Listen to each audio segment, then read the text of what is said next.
Greetings, everyone. We want to welcome you today to the Are Flora Pearl Podcast. I am your host, Latasha J. Humphrey, founder of the Flora Pearl Foundation, Incorporated. I am super pumped to get into this podcast today. But before we get started, we want to let our audience know that this podcast is being brought to you by the Flora Pearl Foundation, where our vision is bridging the gap, building a legacy. Our mission is that we are building healthy relationships and partnerships between women and girls through education, community service, networking, unification, and career planning. Our inspiration is Flora Pearl Humphrey. She is my paternal grandmother who passed away in 2001 of a massive heart attack, but what she taught me and my family was about faith, family, and community. And that is where I draw my inspiration from. Now, audience, I have the pleasure of introducing to you a real powerhouse who I became aware of on social media. Last year, I reached out to her about her expertise about a matter, and she took the time to speak with me. That meant a lot. Recently, her videos with words of encouragement have been such a blessing to me. She is a 2-time best-selling author, a life coach, business coach, entrepreneur, and so much more. So without further ado, I present to you Dee Edwards. Hi, Dee. How are you doing? Hey, I'm doing well. Thank you so much for me on, Latasha. Oh, no problem. And it is such an honor to have you with us today. And if you would, just briefly go ahead and introduce yourself to our audience. Okay. Well, you said all of the great things that I was going to say about me, but most importantly, I am a wife. Enjoy being a wife. Been a wife for over 13 years now, and I have amazing children. And I just enjoy implementing my faith-based principles into entrepreneurship. Perfect. That is awesome. And so I really just want to go ahead and jump right into it. You know, just like you said, just your faith-based principles and definitely about entrepreneurship. You know, from the outside looking in, you know, it definitely, it appears that you are killing the game, you know, especially as it relates to entrepreneurship. And so I definitely wanted you to share with our audience, you know, just kind of those different layers and how you got started, even in becoming an entrepreneur. Okay. Well, thank you so much for that. I enjoy being an entrepreneur. This was not my journey. This was not something that I would have chosen for myself. Actually, I thought I was going to be number 2 for the rest of my life, and I was okay with that. I am the type of person that I can get behind someone else, push their vision, and help them to get to the place where they truly desire.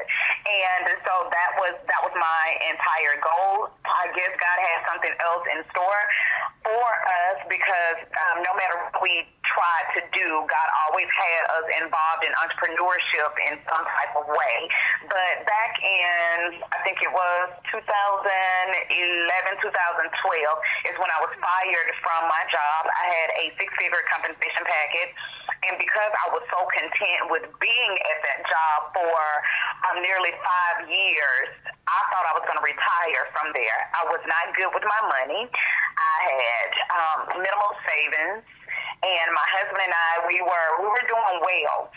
But when I got fired, when I was pregnant on bed rest with my first biological child, it took us by storm because it was something that we never expected. And from that time on, I was trying to find a job in the marketplace, but every place that I would try, they wanted to pay me close to entry level. They wanted my skills, but they did not want to pay me for them.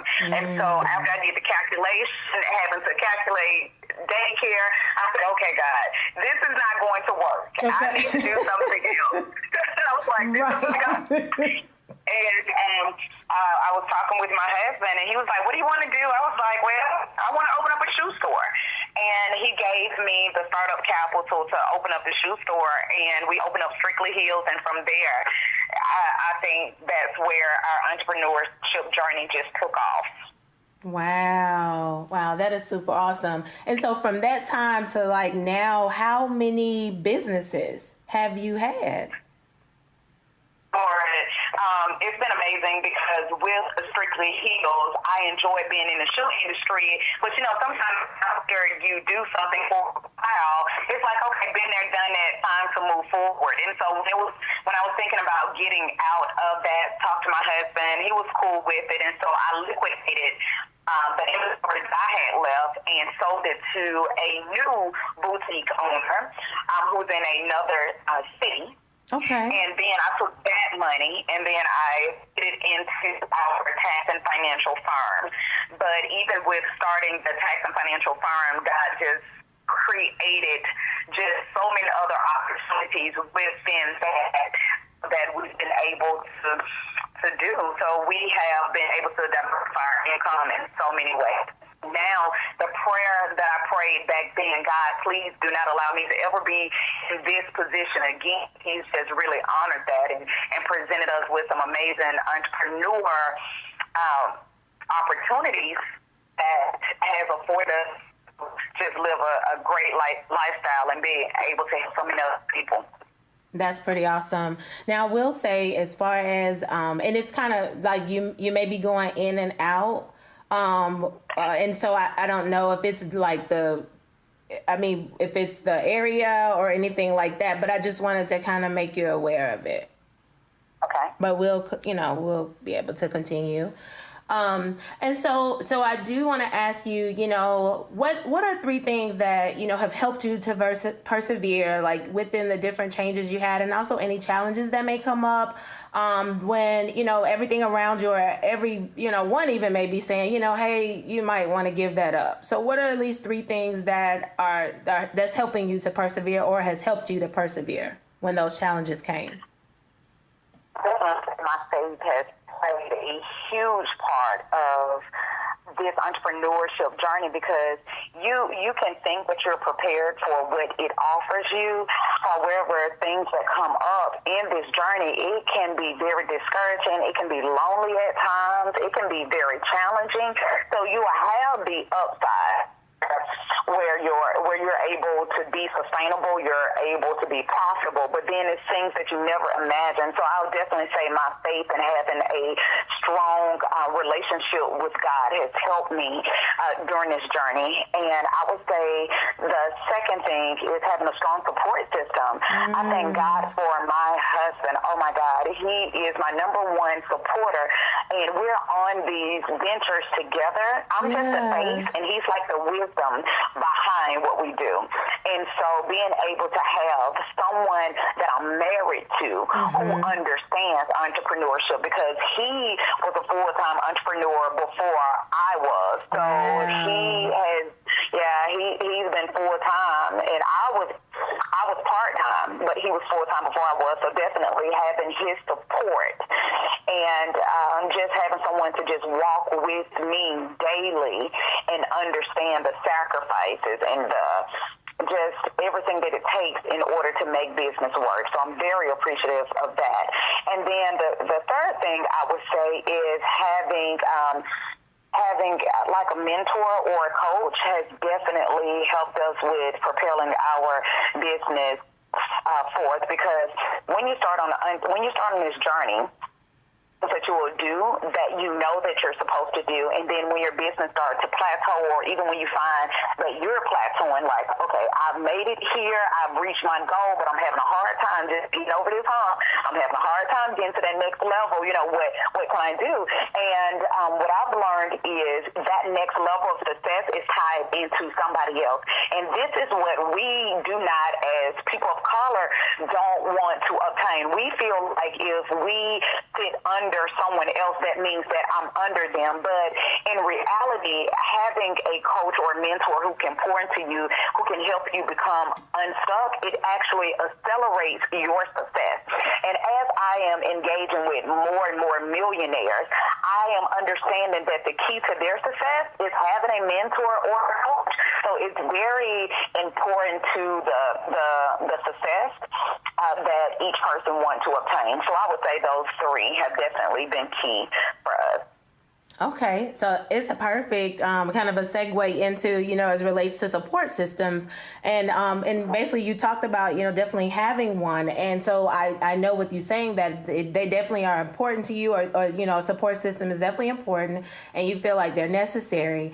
But as it relates to women and girls, because that's kind of our our platform with Flora Pearl. And I wanted to know, how do you believe we can create effective and efficient support systems for women and girls? And that's kind of that vision, like we have that bridging the gap, building a legacy. Because I see a lot of times where generations are, and it seems to be a gap. It really does in some ways. And so one of our, our goals and just our part of our mission, of course, it definitely is to build those effective and efficient support systems. So what are some thoughts that you have on how we can create those?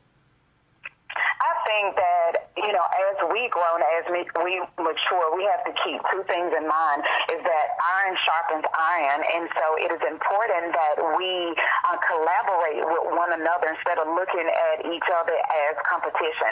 I can be in the same role as someone else, but what's meant for me, it is meant for me, and what's meant for someone else is meant for them. So just understanding that iron sharpens iron, and also to reach back and to strengthen our brothers, because someone's always going to be reaching back, strengthening you, and I just feel like, it is our responsibility to reach back and strengthen others, because everybody doesn't have the opportunities that you may have. So you have to create that bridge. You have to create that opportunity that other people may not have ever had an opportunity to experience.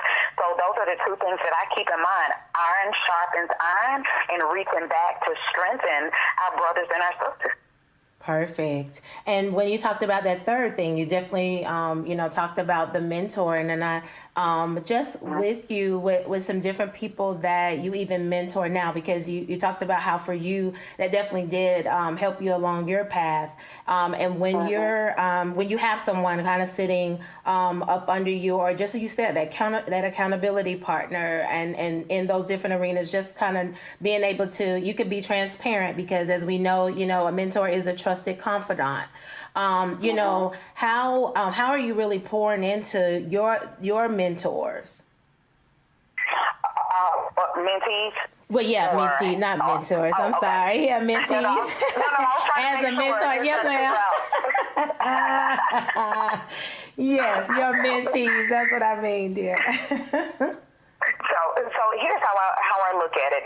I have a community called the Startup Business Factory, and there is where I provide free resources, tools, training, my expertise. What I learn, I teach other people, and this is a great opportunity for me to strengthen those who may not have an opportunity to get the knowledge and the connections that I have. So I bring it into my community, and then plus I volunteer at different nonprofit organizations, and by my husband and I being in ministry, we have an opportunity to pour into so many youth and young adults, and those who are our age as well. So, it's just been a blessing to be able to take what we have and to create opportunities for other people. A few things that we have going on. Next month, we're going to do scholarships for those who are entering to colleges for the first time, like they're the first time in their family going to college. We're going to do dorm room makeover scholarships. I'm super excited about that. And, we're able to do that because those who do business with us, we take a percentage of our revenue and we put back into the community. And then plus we have a huge project that is going on in Centerpoint. It's called The Connect. It's a small business incubator. And I'm super excited that God would just trust us with a 14,000 square foot building that we're totally getting renovated for entrepreneurs and small business owners. And we're going to have a team tech center there. I'm super excited that we just won a grant, which I can't mention yet, but we just won a grant to help us with funding there. We're going to have just many resources that's going to be available for small business owners. So if they can't go and get it, I'm so grateful that God trusts to put the resources in our hands so that we can give it to other people. That is super awesome. Oh my. Yeah. That's so much. Yeah. And so yeah, you're definitely pouring into, just like you said, even your peers, but also the next generation. And so for years to come, that's definitely going to be a blessing to those who choose to be a part of it and who choose to take you up on the resources that God is allowing you to offer. So that's pretty awesome. So congratulations to you all on all of that. Thank you. You're welcome. Thank you. You're welcome. And I did want to ask you about this. As it relates to mentoring, I've done some different research and was just kind of researching because we have a program coming up, and it's geared towards young women aged 13 and 19. But what I keep hearing, and just what I've read in particularly, what they were talking about, some of the young professionals in these articles, they were saying that they get a lot of mentoring as women, but when it comes to kind of the sponsoring, they're not really getting those opportunities. And I think they were relating it to like the male counterparts, where they were saying that the males tend to they'll have like someone as a sponsor where they're in that boardroom or in their upper management, and they're helping them they'll say, have you thought about this person to head up this project, or to give this opportunity to this person, and they're normally the men. And so, but with the women, they were saying they were kind of they were being over mentored. They felt like and under sponsored. Is that something in what you see all the time? Is that something that you see as a problem? Well, what I see is that men, they are slower to jump aboard different opportunities, and women, they're jump on opportunities faster. That's just because of the way that men or women are built. Men have to really, really see the value in something versus women. Women, we move more based upon our emotions. And so when an opportunity come up, we will say yes because it fulfills one of our five senses. But a man, he's looking for concrete evidence, and he's looking for like the value, and he understands that his time is precious. Now, women will say that, but we tend to make more excuses with our time than a man. So we're just processed differently, and if we are going to target men more, then we have to make sure that we're speaking the language that connects with a man versus a woman. Yeah, and but basically what they ultimately were talking about is that men help men. They were saying that the men were helping the men more though. Like, and the women, it's more so just mentoring and it's not sponsoring them. Does that make sense? So you're saying that, okay, so like with the men, they'll put money behind a man versus a woman. They'll give the woman give them the opportunities, but no funds, basically. Because we're wishy-washy. I don't like that though. Look. Listen, and that is the truth, and I see it in the startup world all the time. Like for women, they're in, and if things don't turn around quickly, they're out, and that feeds back into the emotions of it again. And then, but with the man, they tend to think about the big picture. They tend to think about they tend to think about just the bigger picture.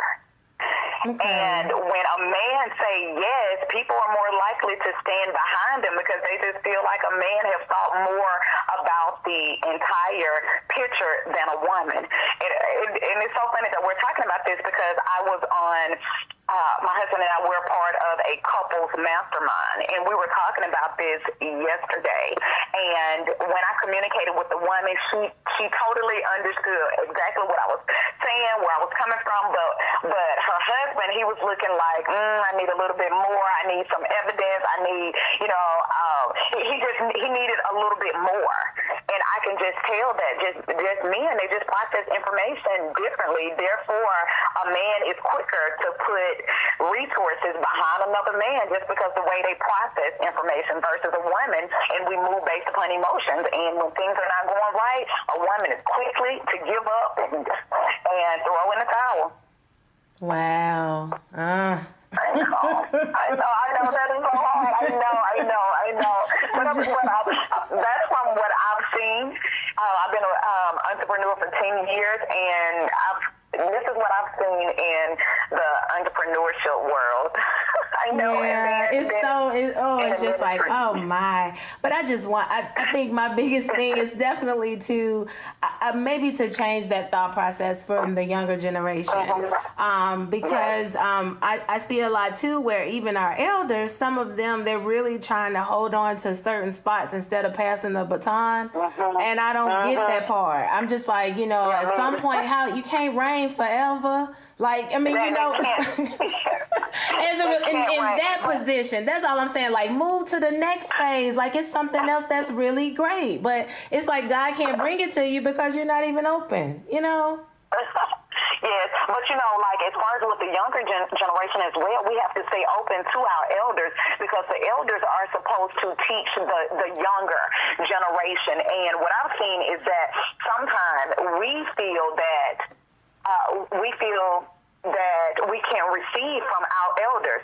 Rarely do you see the younger generation trying to sit at the foot of an elder or someone they consider older to learn from them. And but I believe there's so much wisdom.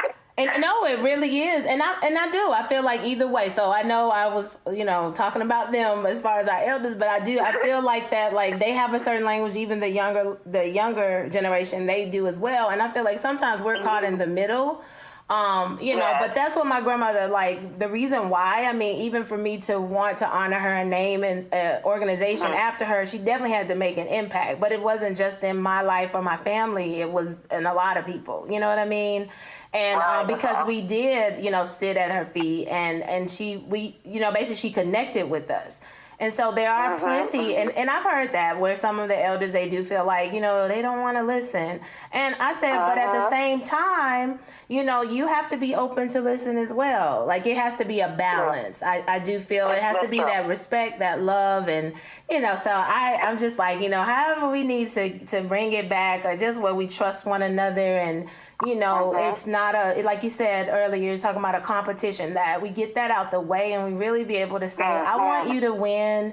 I don't care. We could be doing the same thing, however you do you. Like you can't do it how I do it and vice versa. So, but yeah, I hear what you're saying though. We just got to keep working at it.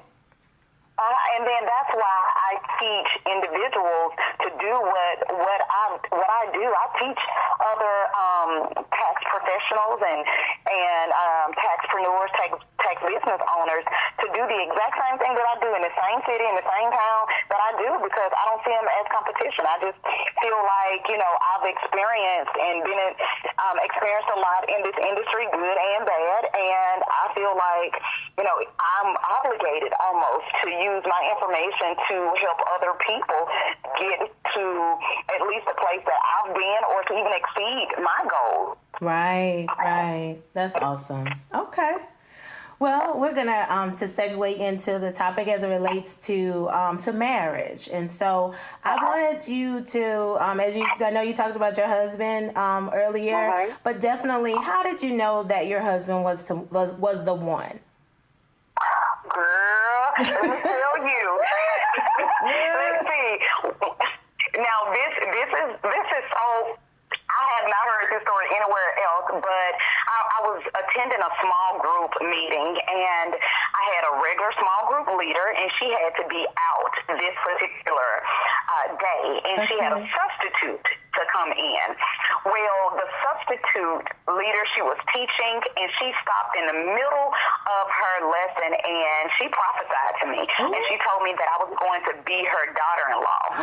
Now, keep in mind, yes, I was in Alabama. My husband was in Washington, D.C., so we had never met. I didn't know this man. I wasn't looking to date. I was actually one of the ones that thought that I'll never get married. And so she prophesied that I was going to be her daughter-in-law. I thought she was crazy because I wasn't used to the gifts of God. So married. So I thought it was a proper lie. I really did. Yeah. And so when I ended up attending their church, became very active in the ministry, and probably about 3 months later, her son moved down to Birmingham, and he started attending the church. But 3 months had gone by. We had never said anything to each other. We were in the same ministry, but both of us were still working. And we ended up being in a leadership meeting one day. And I'll never forget that he was the first person there, and then I was the second person that came into the room. So when I walked in, I spoke to him, and he tried to act like he was really shy. And I don't know what made me do this, but I ran downstairs, and I told his mom, if I'm going to be your daughter-in-law, your son surely is acting shy. Ooh, look at you. I can't believe I did that, because I'm not that type of girl, but I did that. And so I told her, I said, well, she was like, oh no, my son, he just thinks that you're a jewel. Oh God, he just thinks so highly of you. And I'm thinking, like, how does he think so highly of me? He's never said anything to me before. Yeah. And I said, well, if he thinks that much of me, here, just give him my telephone number. Ooh, look at you. I did. And just make a long story short, our first conversation on the phone, both of us had been praying for some things secretly that aligned, and he knew after the third date that I was going to be his wife, but I didn't know. I broke up with him and all of that. But he knew initially, and I had to, just pray and ask God if this was what if this was the man for me. Wow, that's pretty awesome. Mm-hmm. Yeah, good stuff. And if you would, I know a lot of times, so I want you to talk to the single women, but also to, to those who are married and they may be having challenges, in their marriage even. But, give them some pearls of wisdom. Pearls of wisdom. What I would say is that in order to make the marriage work, you have to be willing to compromise. Things that I was so dead set on when I got married, he and we argued about it tremendously. Wow. But when I said that I had to learn to compromise and be willing to hear his side, be willing to do things that I normally would not do, and just had to realize that it wasn't just all about me. Mm-hmm. And also, I'm more solution-oriented now.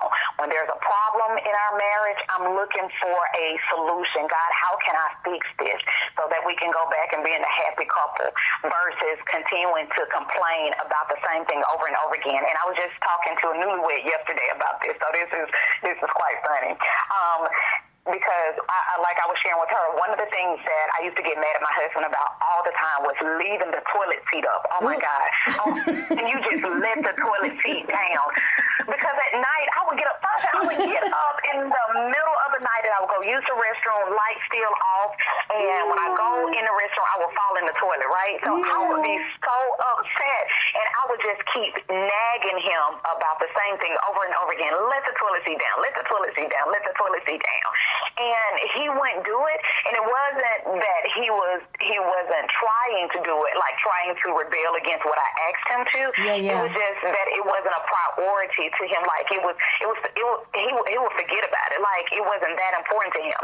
So I had to make up in my mind, okay, Dee, are you going to continue to fuss about the same thing over and over again, or is there a solution that you can come to a conclusion about, or if there's a compromise? And I was like, okay, God, help me, because I'm tired of being upset and I'm tired of talking to him about the same thing. Yeah. And so God was like, okay, well, you can either do two things. When you get ready to go to the restroom, turn the light on, or the second thing would just check and make sure that the toilet seat is laid down. And so when he gave me those two options, I was like, oh yeah, I could do that, right? Instead of always trying to make it be the way that I wanted to. I wasn't willing to change. But when I realized that being able to compromise and run to a solution quickly can save your marriage, girl, that's what I do now. I'm like, well, listen, I compromise. I'm not dead set on anything. Wow. Yeah, no, that's good. I have heard that different times as I've asked other guests about that, but I've heard that toilet seat. I'm like, oh Lord, I'm like, my goodness. It's like, sometimes you think like, when you're single, you're thinking like, oh, it's not that big a deal, you're thinking about all of those things, but it's not until you're married, and it really does become a big deal for you, like, because you feel like, honestly, you feel like you lose so much going into a marriage. Like, I'm not able to leave my clothes out anymore. I'm not able to leave my hair products out anymore. Like, you feel like you compromise and change so much. So some things you want to remain the same. Yeah. And so we remain stubborn on little things, just trying to prove a point. Yeah, no, that's good. Okay. No, I get you on that, And I want you to, even in speaking to single, those of us who are single and basically saying, what are some pearls of wisdom you would give to a single person? Oh my goodness, I would tell a single person right now, because my best friend, she is single, she doesn't have any kids, and she's an entrepreneur. I would tell her to travel and to just enjoy her life. Because sometimes you can be so caught up on wanting a thing, especially when I run into single women who want to be married, right? And so they get so caught up in that idea that they forget to enjoy the journey of being single and learning themselves, learning what they really like, what they don't like, before trying to get into such a committed relationship. Because looking back now, after being married for 13 years, I love my family. I'm so blessed to have a family that I do. But if I could go back, Latasha, I would travel and I would enjoy the single life. That's real. Because there's a difference between being single and being married. But that's very real. And you know what, Dee, for me, real talk, I felt like, and I had a revelation most recently, but I felt as though like that became an idol, like wanting to be married. And I didn't enjoy the moments because I was looking for the next moment. Like, well, this is what is going to then make me happy at this point. And it was like, what about the now, the right now? And it's like, now I'm thankful to be where I am now, to have had that revelation. And I really did have this conversation with God. And I said, if I don't get married, like, I'm grateful for what I have right now. And last year, he really taught me a lot about what was most important, or what is most important. And when I started to put things in perspective, it really is a total different outlook. And it's not like giving up. I don't feel like I'm like, oh, because it hasn't happened that, this is why. Because some people may have settled in because they just don't believe. I just said what you just said about traveling. I'm thinking like my kids now, they're 15 and 18. Like, really? They're even like, hey, Ma, like, live your life, like, do your thing. You have, you've raised us and you've been a blessing to us. And so we want you to be happy, And that to me, that's awesome. Like, I'm just like, I'm on cloud 9 just with that, Yes. And then I would, you know what, it's something else I would say, Latasha, now this, I don't know how this is going to come out, but I would say date in different flavors, different colors. You better. Look. Yes, I'm telling you, like, if I was single, because single does not mean sleep, sleeping with the person that you date. Because my husband and I, we were celibate until we got married. We didn't live together. Like, we waited to do everything. That's right. But when I say date, I would say just date and have fun and don't rush into commitment. Like, I would have like 5 or 6 different guys that I would be dating, because you need to find out what you like and what you don't like. Because oftentimes we feel like what we like, we end up don't liking. And that's why so many marriages are ending in divorce, because neither party really knew what they liked and what they didn't like. See, and that is perfect. Thank you so much for saying that. And I agree with all of it, because that's how I feel. I said, even now, I want to get to know what Latasha likes. Like, because before it's almost like for a while, I pretty much existed. Like, I really feel that way. And just, it was like, this was what I was supposed to do, or, this is kind of how it is. And I did, I as it relates to my children, I really have always been committed to that process. And I'm just like, but you get to this side of, they get older, and I'll never forget a girlfriend of mine said, when they were like 2 and 5, and she was just like, that it won't always be this way. Because as a single mom, it was, where I mean, they were depending on me for everything, and it was, you know, and I kind of had to just really depend on God, and that's who I depended on, you know, to even get to this space. But I was like, there was some things I'm learning that I really like, and to be honest, I love my bed. I like having my whole bed. And not share it with nobody. And that might seem small, but it's big for me, whatever. So thank you so much for confirming, you know, even some of the things that I thought. But I mean, that's what's up. I really appreciate that, and just being very candid and honest, because, you know, even sometimes in being in church, you know, and not saying all, but a lot of times it really is geared towards, it's not really teaching us. I feel like as singles, it's kind of like it's the holding cell before marriage. And I'm just like, you know, I love, you know, and I mean the Christian world, really, not even just particular churches. It's kind of like, you know, the marriage is the ultimate goal. And I'm like, but like, even you look at the disciples, how many of them were married? Like, really? Right. You know? Yeah, and Paul even said that he wished that all would remain single and be like him. You know what I'm saying? Paul evidently enjoyed his single life, baby. He enjoyed it. But he was like, now I understand if you can't keep yourself. He was like, it's better to marry than to burn. But he was like, listen, I wish everybody would be single. You better, and that's real though, you know? So I'm just like, I really, when you just said, with you saying that, that's confirmation even more. You know, I mean, I know what God has said to me, and I know our conversations that I had with him, but I definitely was just like, I want to, you know, I said, if it doesn't, like, I still love you, and I know you love me, you know, and I want to do what you purposed me to do. And if that involves, you know, a mate, fine. But just like you said too, with, you know, dating and being able to see what you like, what you don't, this could be a friend for life. You just never know. And it's not always about relationship, you know, so you know, I'm grateful to hear that, and I know it would definitely be a blessing to other single women, you know, and even some single men, just being able to hear that. Maybe they need to hear it from another perspective, but definitely. So thank you for that. I appreciate that. Oh, you are more than welcome, and I'm glad that you asked that, because, like you said, it's such a taboo topic in church, or when you are just a believer, or when you're a Christian. And you know what? Even if we were to leave that out, if we were to start dating like different guys or multiple guys at one time, or women, we start to judge each other and like, oh, she must be sleeping with him. Oh, she's like this. But in reality, no. What I'm trying to do is figure out my life. I'm trying to figure out what I like. You know, I'm enjoying life. I'm enjoying being single. I'm not committed to anyone that I'm dating. Like, we are open in our relationship. You know, we can have an open friendship.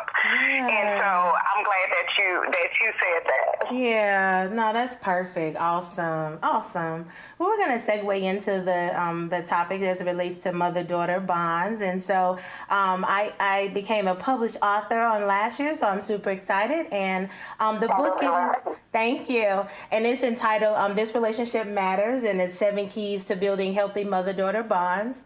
And it is a mother's perspective. And so I did want to read an excerpt from one of the chapters in it. It really is the bonus key. And it talks about how forgiveness serves as the glue. And so I'm going to read it and just really get your take on it, okay? Okay. All right. So this part, it says, within the last several months, I finally decided to forgive me for real. I decided to choose me. I decided to give myself permission to consistently win and bring all of me, flaws and alls, unapologetically to the table of long life. Intentionally, I am choosing not to allow my past mistakes and choices to define my future. Overall, I am confident that this bonus key of forgiveness is the glue that will give many women and girls, particularly those I am connected to, the insight on how to forgive and decide to move forward in being great. And so I just wanted to get your take on that. That was really, really great. And that's the thing. I think that we don't take enough time as women to do self-care and to work on the inside out. And so what we do is we're strong and we're better for everybody else. Like Latasha, I can be your best girlfriend, I can be your best sister, your friend, mentor, whatever it is that you need. Like I can fill that gap in your life. But then when it comes to me in my personal time, I have this guilt that's hanging over my head because I know me. I know the things that I've done. I know the decisions that I've made in life. I know how I have held on to hurt and pain from other people and haven't allowed it to affect the choices and decisions that I made. And so with all of that baggage, what we don't realize, Latasha, is that it's literally holding us down. Because every time that we choose not to forgive ourselves, we're filling another bag up. And every time that we're walking through life, we're carrying these bags.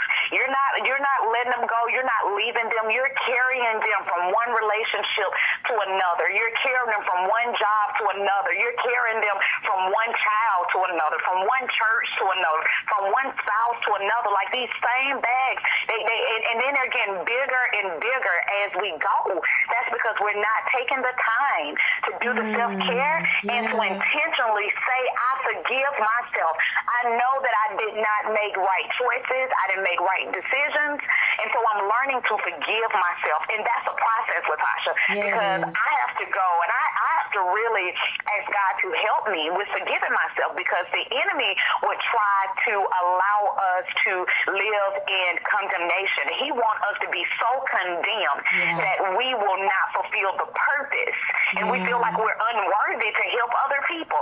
How can I help or pour into somebody else when I've done this, or I came from here, or they know this about me? That's all condemnation that's keeping us from being great, because we have not learned to forgive ourselves. So if we're going to be the best mothers, wives, believers, entrepreneurs, like if we're going to show up great, we definitely have to take the time to walk in forgiveness towards ourselves. And sometimes that means, Latasha, we have to go to other people and ask them to forgive us for what we have done to them, even if they don't know it, because sometimes we have to set other people free too. We always want people to come to us and tell us that they're sorry for what they've done, but how many times have we restored other people by going to them and say, you know what, I am so sorry for doing this. I was in a bad place in my life. I'm so sorry for making you feel like this because I didn't feel worthy enough myself, so I took it out on you. I'm so sorry. When you trusted me, I betrayed you. Like, when was the last time we had those conversations to restore other people? And oftentimes, Latasha, we're not having those conversations because we have not gotten to a place of forgiveness, healing, wholeness with ourselves. That's good. Yeah. I was just speaking. Those are like jewels. It's like so many great ones. Oh my.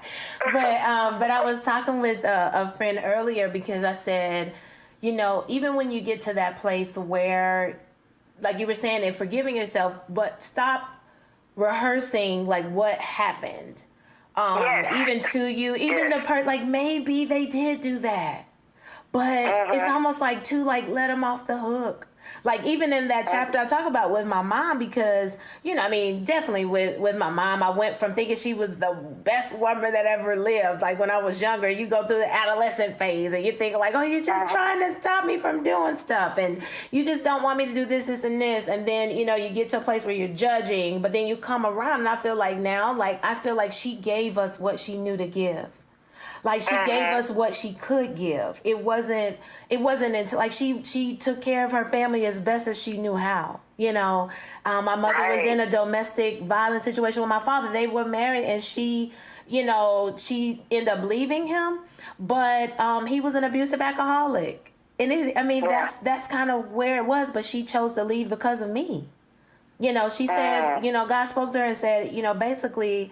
She wasn't even in church like that, but she was like, I heard a voice say, if it were you taking this, you can, but because Latasha doesn't deserve it. You know what I mean? That's why she said in that moment for her, that was enough, And I'm like, the different other things that she had to do, whether surviving or whatever the case may be, I'm like, my mom was very respectful. I never saw men come in and out of the house. You know what I mean? Like certain stuff like that. Like whatever she did do, it wasn't at home. You know, and and everybody can't say that. You know, I was like, I remember coming home at the age of 20 one time, and you know, I'm looking at this guy. They on different couches, but you would have thought I was the parent coming in, and it was 12 midnight. I was like, who is this? You know, and she was, and I'm like, this is her house, first of all. But she went to introduce it like I would do. You know what I mean? If it were me and she's coming in the house or whatever. But I mean, but that's because he was a friend or whatever. But I was like, okay, well, this ain't the norm, just so you know.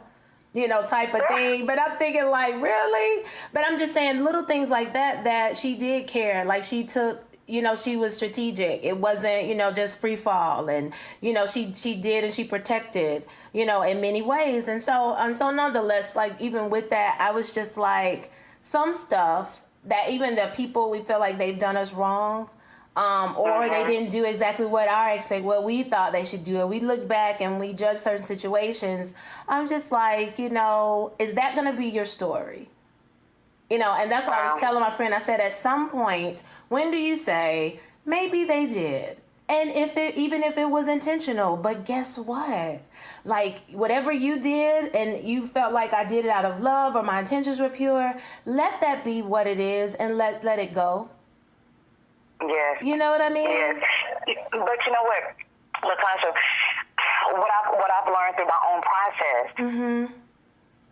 it's hard to let it go. Oh, yeah, hey. Lord have mercy, it is so hard to let it go. When you have given someone the best part of you, like when you have been that person that they always wanted. They said that they always wanted somebody like you in their life, but then they turn around and they betray you and they hurt you. Yes. And initially, your response is, "Okay, God, all right, now you got to teach me, help me now, let that flesh stay dead." Hey, okay. That's the first thing that you want. It's like, oh God, let us stay dead.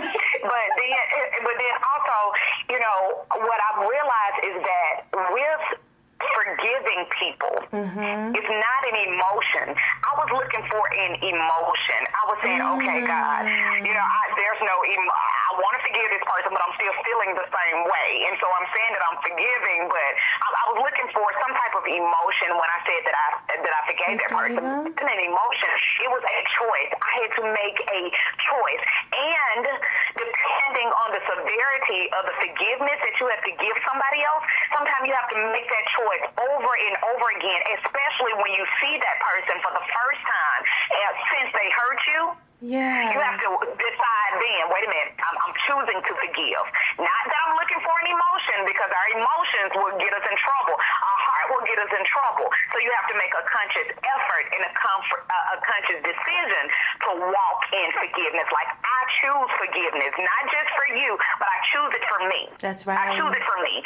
And when I know that I've really forgiven somebody who have hurt me, is when I can pray for them out of sincere heart, and I'm warring for them, for God to bless them. That's beautiful. No, that's real. Yeah, I'm saying, God, I need the windows of heaven to be open for them. Like I'm literally praying for them like I would pray for my friend. That's because evidently, when Jesus said it in the Bible, forgive them for they know not what they do, you best believe they didn't know what they were doing when they hurt us. Come on. Or when I've hurt other people. Yes, that and I didn't know what I was doing. Yes. No, that's and they didn't know, I didn't know.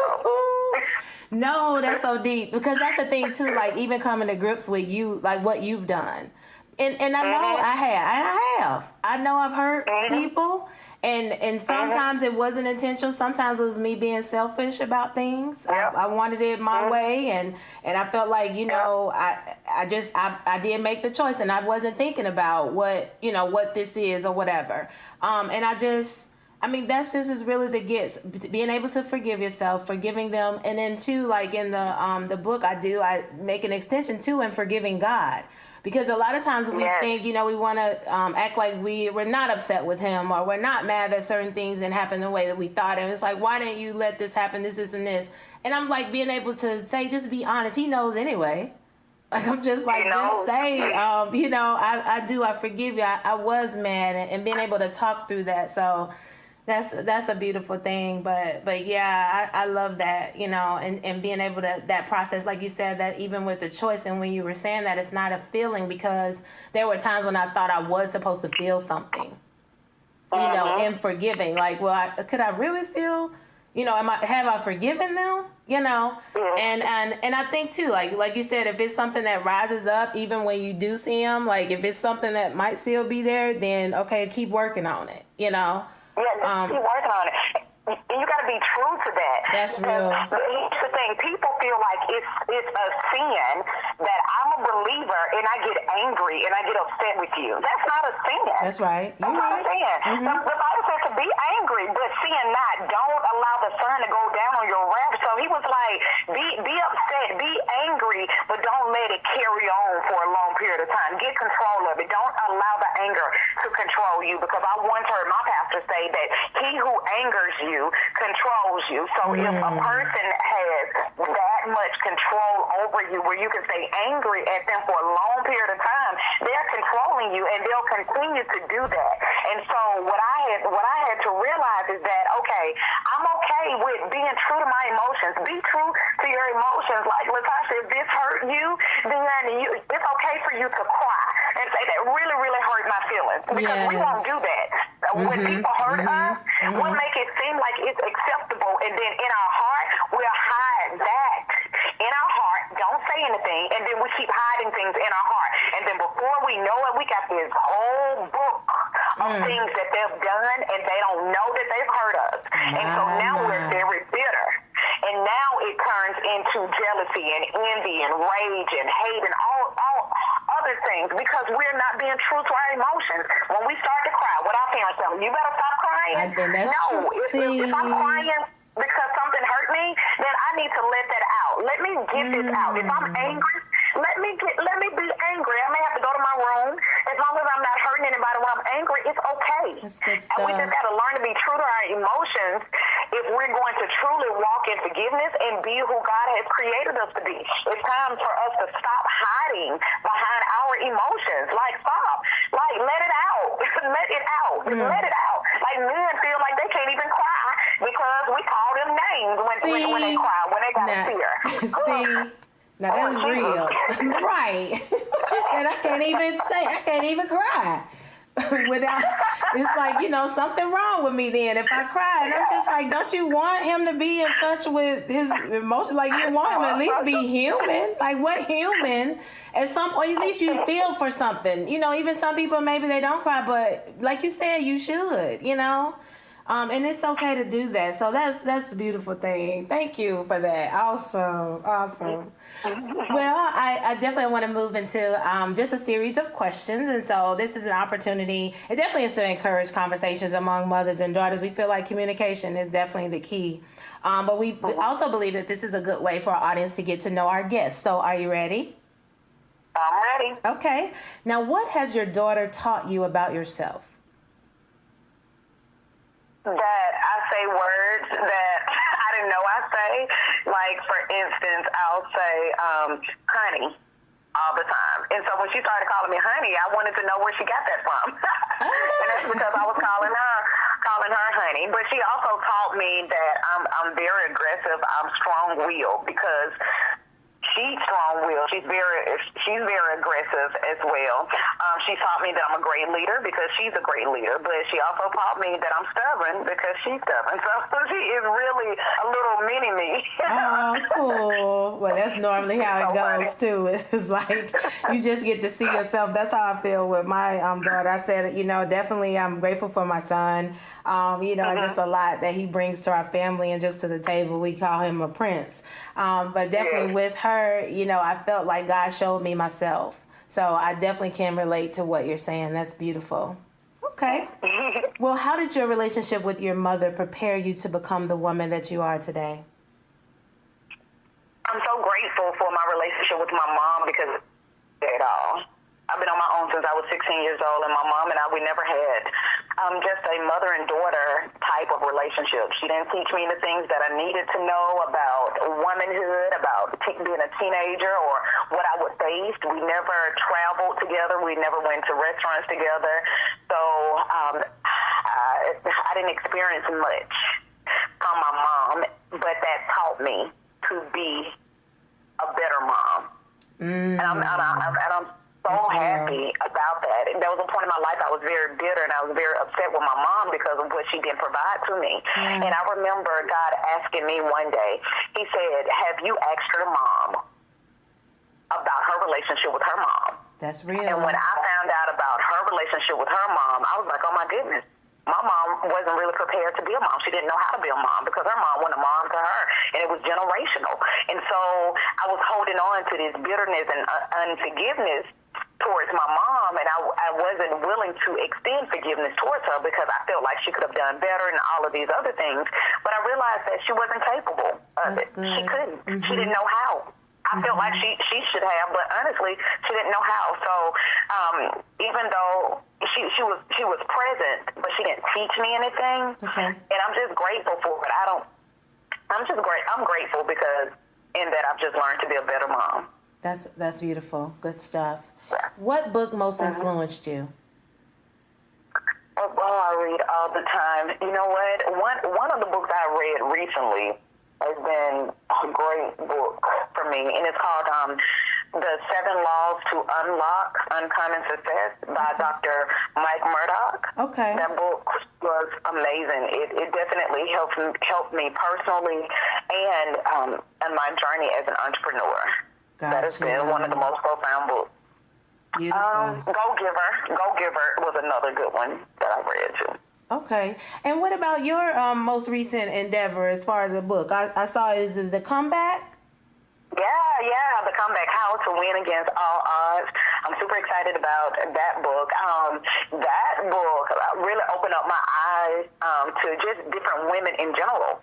And I think that we as women need to read the life and the stories of what other women have endured because it keeps us out of the space of judgment towards each other. I may not like a certain thing about her, but okay, you need to figure out why you don't like a certain thing about her, or you need, or learning more about her will help you to understand why she acts, or why she responds, or she lives, or she do the things that she does. And The Comeback was definitely just a journey, and it helped me to just look at women from a totally different perspective. I'm talking about these women are powerful, beautiful, lovely, but to know where they come from, the level of respect that I have for them have definitely increased even more so. That's beautiful. What keeps you grounded? What keeps me grounded, I would just say, besides my faith, I would say my husband. Yeah, my husband. He is a dynamic man. And I tell people that, he taught me how to love, live, laugh. Just everything. So I would say my faith and my family. Okay. What are 3 qualities that got you where you are today? Perseverance, endurance.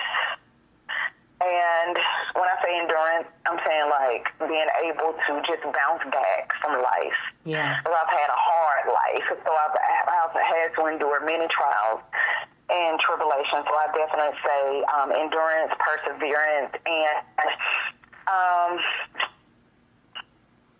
I would say just my outlook on life has definitely kept me in the game because there are so many things that could have taken my. I could be a pessimist right now. I got you. Because of all of the things that have happened in my life, but because I look at a negative situation or a bad situation, I can still see the good in it. It gives me exactly the fuel that I need to keep going. Come on now. That's what's up. Okay. Yeah. Well, if you are having a challenging day, what do you do to make yourself feel better? This is so funny. So y'all know I'm a full-time entrepreneur, right? So that means that I kind of dictate my day and my schedule and things like that. Sometimes I come back home and I go to bed and I'll get back up again and start over again. I come home and give me like 2 hours, 3 hours, and then I'll get back started. I had to do that the other day. I left work like at 11 something, I said, you know what? I'm not about to pretend like I'm in a good space right now. I need to try this again. And so I went and laid down, got me some sleep, and I started my day like I had just woke up all over again. Did my devotion again. You know, I started it over. I love it. What you say? Let's do this again. I'm not going to lie to myself. Yes, but when I can't come back home and take a nap, honestly, what I do is I play something encouraging in my ear. So it may be a podcast, it may be gospel music, it may be a sermon. Like I turn on something because I need to hear something other than what my thoughts and what the enemy is saying to me. So even when I don't have the ability to say it, because life is hard, this journey is hard. So when I don't have the ability to say it myself and I'm struggling, I was like, wait a minute, God, I got to get somebody else to say it. For about 3 nights in a row, I have gone to bed with Cindy Trim praying her butt off in my ear.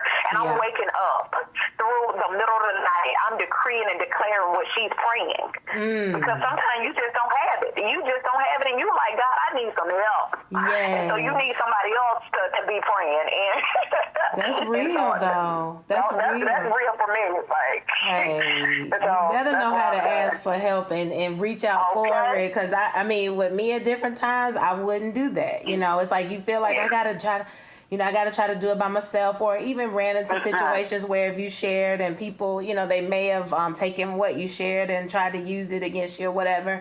So, but I said the best thing, like you said, asking for help, and, you know, and it comes through however God sends it. It could be a podcast. It could be a prayer. It could, you know. Yes.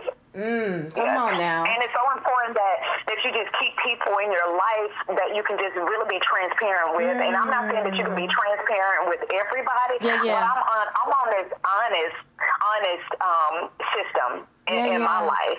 And so, Latasha, if I'm I got to do what it takes for me to get healed. So if I come and I talk to you and I share something with you and you decide to run with it and twist it and all of that, that ain't on me. That's on you. Come on, D. That's on you, because people ain't gonna come to me and be like, oh, this is what happens, because I don't owe anybody else no explanation or anything else. Like don't even come to me with it.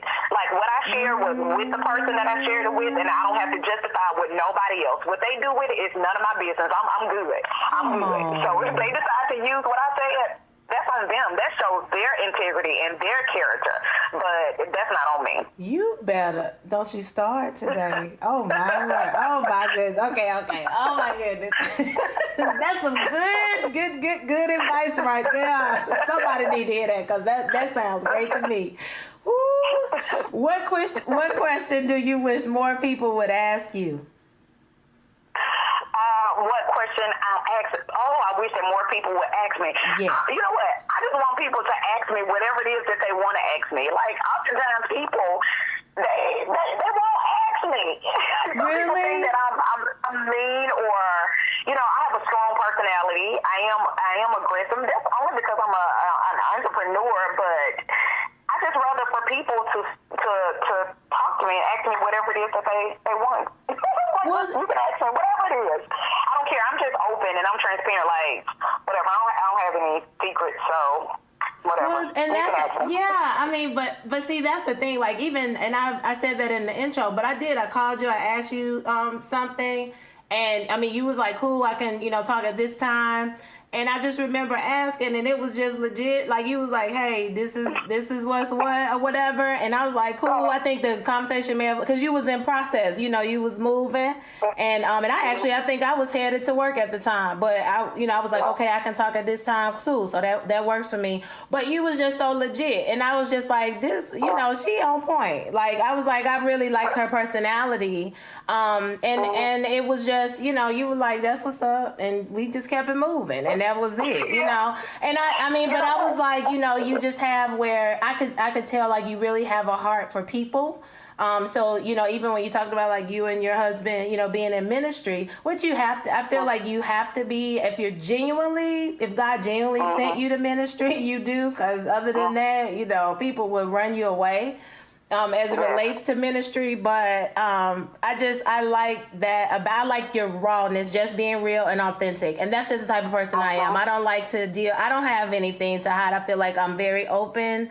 And you know, it may be different things. It depends on who you are. We may go a little deeper, like you said, different people you're transparent with, and that's cool. But I like to ask a question. So if I ask a question, you like, no, I'm good. I mean, okay, like we can, you know what I'm saying? You keep it moving. Like it's not I don't feel no type of way, because I'm like, it's you. Like you have an opportunity just like I do. Because somebody asked me one time, if I ask you a question, they said, would you answer it? I said, it depends on what it is, but you can ask it. I said, but I'll answer. I choose whether I respond, you know? And so it was like, okay. They were like, okay then. No, but that's how I feel. Like if it's something that I don't want to, like you can ask me, but if I don't want to or don't feel comfortable with sharing, that's still me being open and transparent. Because sometimes people feel like they're being forced into something. They'll have an attitude and all of that. I'm like, no, you know, like give me the right to say yes or no. You know what I'm saying? And that's legit, but that's real. So I love that. That's what's up. Ask Dee what you want to know, and she will answer however she needs to answer. Like if she want to answer, she is. And so that's just the disclaimer. For anybody, you can ask her. You know, she wants you to be real and come out with the question. Don't beat around the bush and all that stuff. But she does reserve the right to respond how she needs to. So, all right. What's the last thing that you binge watched? Oh, Lord have mercy. Let me tell you. Ooh. All the time.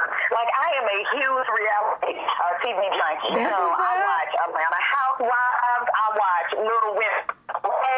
I watch, you name them. Like I watch them all. Love and Hip Hop. Yeah. Like this is it's so amazing. So you know, I was raised on the street. Including me, and so this is the way that I just stay a little connected. Because you know, like I'm in Jesus now, but this is how I kind of stay connected to my roots. Oh my goodness, I love it. See, no, it's funny because it's like earlier it was like, yeah, so I beat millionaires, I'm in the room, and then it's like, you know, but hey, I know how to be from the hood. Now don't get it twisted. Like, you know, I can flip it real quick. Exactly. You know what? Like I make no apologies about that. I let them know, like real, like, and they were like, "Dude, you so crazy." Like, and they tell me because I'm straight up and I don't even try to hide like where I come from. So they were like, "Oh, they really love that about me is that I can look.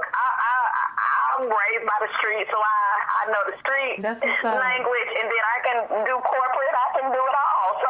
Hey, I love it. But you have to be, you know, in a lot of ways, it really, I know it has helped you throughout times. Like people may not understand, because sometimes when you have too much of one thing, then it's like it's not a balance. So I love that. You know, you got to have common and street smart. Don't, you know what I'm saying? Book smart, common, street, like that is helpful. You know, so I love it. And I just feel like those people, when they're really well-rounded like that, like, and then when you're still able to be yourself, you know how to address an audience. I mean, that's a difference. It's not about you changing who you are as a person, you know, and you could be a little bit more, maybe you use Ebonics a little more in a certain arena, but that's because that's that arena. You know what I mean? So, but I feel like you're still true to who you are as far as you being Dee, you know what I mean? So that's really cool. That's really cool. And you just learn how to wear many hats. Yes. You do. You can be you, but you learn how to wear many hats, and you put on the right hat at the right time. It's almost like with clothes. Like I when I go to work, but when I go to church, it's something different. And then when I go with my husband, honey, it's totally different. So right, that's what's up. All right. What is something that every woman should try once in her lifetime? Eating different types of food. Okay. I said that because I went to Ethiopian or something. Okay. Restaurant. I can't even pronounce it. Where I went. Lord have mercy, I can't even announce where I went, they made me go to it, and I tried, and it was actually good. So I'm really closed-minded when it comes to trying different foods, but I think it's important to try different foods and travel. Good stuff. Travel make you very well-rounded. Mm-hmm. Good stuff. What is the advice you would give to a woman with a broken heart? A woman with a broken heart, because I've been that woman with a broken heart. I would say not to categorize every person. Don't make every person the same as the person who have hurt you. So if you've been hurt by a man, just don't say that all men are dogs. If your best friend betrayed you, don't say that I'm not going to open up my heart and not allow anybody else in just because you experienced that one thing. I would tell a broken-hearted woman is to learn from those occasions and be really honest with yourself. Did you allow someone into your space too fast? Should you have listened to your intuition? Should you have followed or listened to the signs, watched the signs before you went head first into the relationship? Like, what did you take an opportunity not to just blame the person who hurt you, but also take an opportunity to just look at what you learned from it? That's good stuff. Okay. Mm-hmm. Cake or pie? Oh, gosh, cake. I would say cake. Okay. And if your life was a movie, what are 3 key songs that would be part of the soundtrack? Oh, 3 key songs. Oh my God. Wow. Live life like it's golden. Okay. I like that song. What else? The other one got to be a church song. I'm watching right now. I'm watching right now. Okay. The song by, I forgot her name, but I'm hearing her sing it right now. She's singing that, Lord, you're a way maker, a promise keeper. Whatever her name is, whatever that song is, yes, that's definitely one of my soundtracks. Okay. And the other one would have to be like 12 Play or something, just for the simple fact that I'm married, you know. Right. Keith Sweat. There'll have to be a Keith Sweat, or, you know, I don't know. It'll have to be something. Something like that. Right. I love it. Yeah, something I can enjoy with my husband. Perfect. And what is the most important lesson that you've learned within the last year?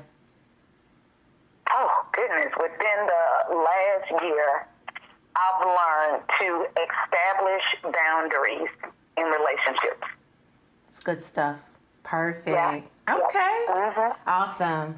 Well, we're going to move into our community service segment. And really, Dee, I think you touched on this a lot earlier, and you're welcome to reiterate even more that you're doing for community service. And it's basically you being able to share with our audience kind of ways that you're serving the community. So I love just having an opportunity to partner with nonprofit organizations, being able to help other small business owners when they are doing things in the community. So we partner a lot. We are angel investors a lot of time for nonprofit organizations and small business owners. And then plus we are always hosting different types of events for the community, whether that's back to school giveaways, scholarships. My husband and I, we threw a huge small business Christmas party, and we gave away tons, I'm talking about thousands of dollars worth of supplies and equipment to small business owners, from iPads to computers, office chairs, backdrop equipment, photography things, gift certificates. Like, we're always finding a way to pour back into the community. I love it. Awesome. Okay. Well, we're going to move into our faith segment. And, this is just an opportunity for our guests to share with the audience a time when their faith has been tested and how they came through it. And it really is to encourage. So if you would share that. So I went through a very hard time. I think it was in the beginning of 2017. And I went through such betrayal and accusation that it sent me to a very dark place where I did not want to do anything. I did not want to help people. I did not want to pour into people. I did not want to operate in my gifts, my business, and ministry. I did not want life whatsoever. And so I had to take time off from life and my responsibilities to get healed. And so I had a counselor to come into my home once a week, and he would walk me through the healing process for about 3 months. We talked back and forth, did different activities to walk, to be who I am today. And I'm so grateful of those times where I had an opportunity to get the healing that I needed. Yeah. And will you just really talk about like the counseling part, and even, when it comes to therapy, when it comes to counseling? And I know we have, we basically, we have an audience, definitely, it's available all around the world, for different people, but definitely in the African American community, a lot of times too, just that counseling piece and really honing in on that and taking advantage of it. Can you really share the importance of it and, and why it really is important? Yes, I definitely will. My husband and I, we're senior leaders, so we're used to being in position, helping other people and pouring into them. But where I was, and this is me being just very transparent and open, is that I needed someone outside of the church. And I just was speaking with a small business owner today. She had totally disconnected. She's normally very active on social media, and she had disconnected. And I was like hunting her down. I was like texting her, like, we're not even cool like that. But I just noticed that her presence was removed. So I'm texting her, I'm sending her emails and everything, just trying to seek her out. And she was very grateful that I took the opportunity, because she was in a place in her life where I was. And she said that she had went to her pastor, and she was like, and I keep telling my pastor that I need counseling, you need help, and he just keep brushing me off. And I said, well, you may have to realize that your pastor does not have the tools or equipped with what you need, and you need something that far extends his reach. That's real. He doesn't know how to say it. And for me, I felt like what I needed, I'm good with prayer. I'm good with deliverance and all of that. But I felt like I needed something else that wasn't working for me. So if there's anyone who's listening who feel like, I'm going to church, I'm reading my word, I'm devoting my time to God, and I'm doing what I know I'm supposed to do in the word, but I'm still feeling this same way and it's not lifting, then you may need an additional help. And so I'm so blessed that Derek Taylor, he's a licensed therapist, that he was able to use what he's trained and educated to do along with his gifts of the Holy Spirit. Oh my God. I had the combination of both, and it was away from the church. It was in my home. I had to pay him, but I didn't care, because when you get to a place in your life, it's not even about the money. I'm like, if you're not willing to make that sacrifice for your own healing, nobody else will. You'll be in a mental ward. Suicide is on the high, in the lives of believers and believers. That's real. And so we gotta take the time to just make sure that we are healed and we're well. And so that was my journey, and it's important. I encourage that we grow up saying, when you talk about therapy or even counseling or even seeking spiritual guidance, as a matter of fact, having a mentor. You hear people say, well, I don't need nobody. Or, ain't nothing wrong with me, I ain't crazy. Listen, no, you've done fine all by yourself. You've done wonderful. No, nothing's wrong with you. But you still may just everybody need an outlet. It ain't even no maid. You need an outlet. Come on You now. need to be able to talk to somebody who's not connected other than your family and your friends. Right. You need somebody else. You need a different perspective, because you'll always have your family and friends. Now, and the Bible even said there's wisdom found in a multitude of counsel. That's right. You're right. That's good stuff. Yeah, I just feel like we need to break that stigma. And just kind of that, like you said, that Lone Ranger. Because the fact is, that's not how we were created to function.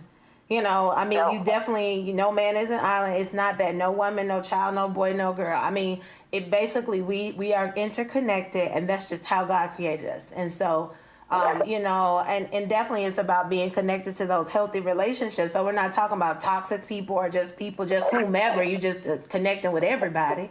No, but you definitely, you know, when you're connected, you're absolutely right. But I just want to break that stigma as it relates to counseling and therapy and getting help, you know, when you need it. Because even now, you know, just even with suicide and different things like that, like, you know, it's because somebody that felt like they weren't needed and they just chose to check out, you know. And I'm just like, how could it have been different if somebody did talk to him? And I know it's a choice, you know, you definitely make. But you think about, like, maybe someone did need help. And just like you say, you reached out to that young lady.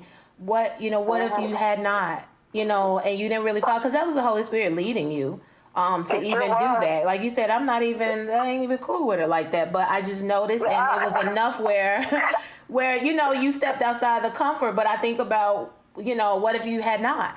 You know, and you know, and just with her being able to be honest and real with you and say, you know, this is kind of where I am, and this is what, you know, I didn't get from this particular place. I thought I would get it, and I didn't. But I mean, that's just awesome. So kudos for that. Just listen to the voice of the Lord.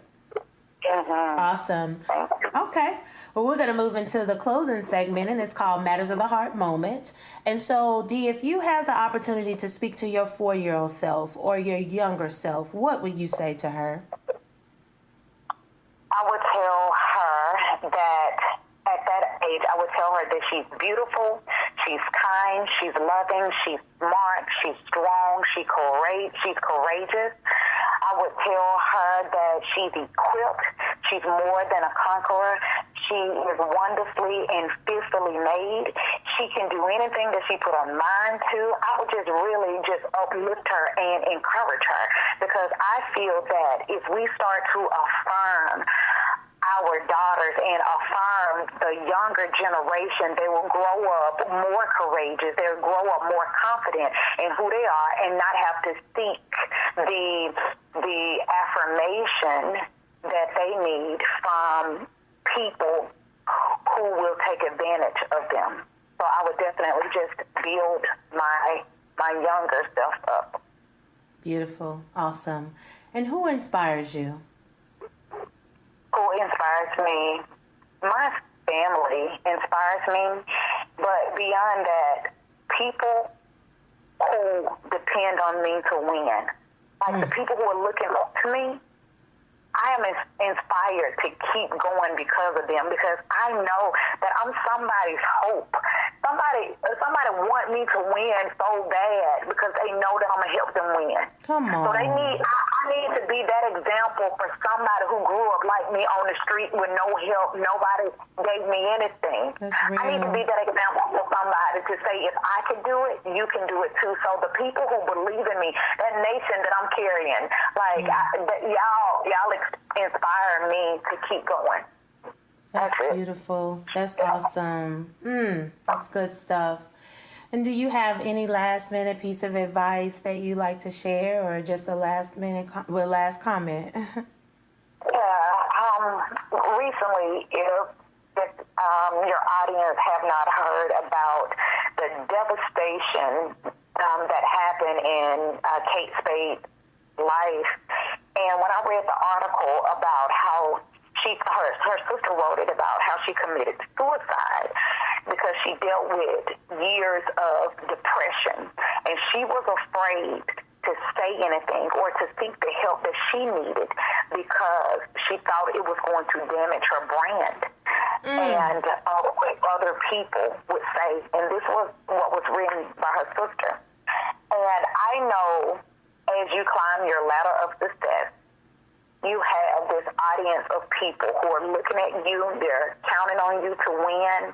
They don't want to see you fail. They don't want to see you make mistakes. And so you carry this weight and the responsibility of the world on your shoulder.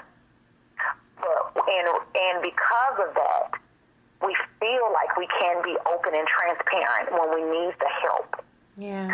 But I want to encourage the listeners is that when you need to take a break and to work on you, to receive the self-care that you need, when you need to be poured into. No one is more important than you. Your children are not even as important as you. Your spouse, your church, your business, your job. Stop putting all of those things in front of you, because if you're not well, then you break all of that. You break your children, you break your spouse, your church, your ministry, your business. You break all of that. So we need you to be well, so that everything that's connected to you can be well as well. That's beautiful. Good stuff. That's awesome. Thank you. Wow.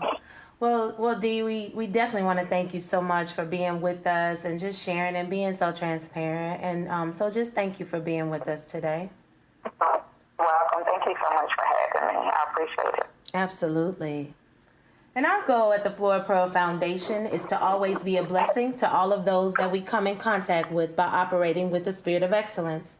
We want to thank you all so much for listening today. And you can visit our website at www.florapearlfoundation.org. We look forward to spending time with you all, and we talk to you soon.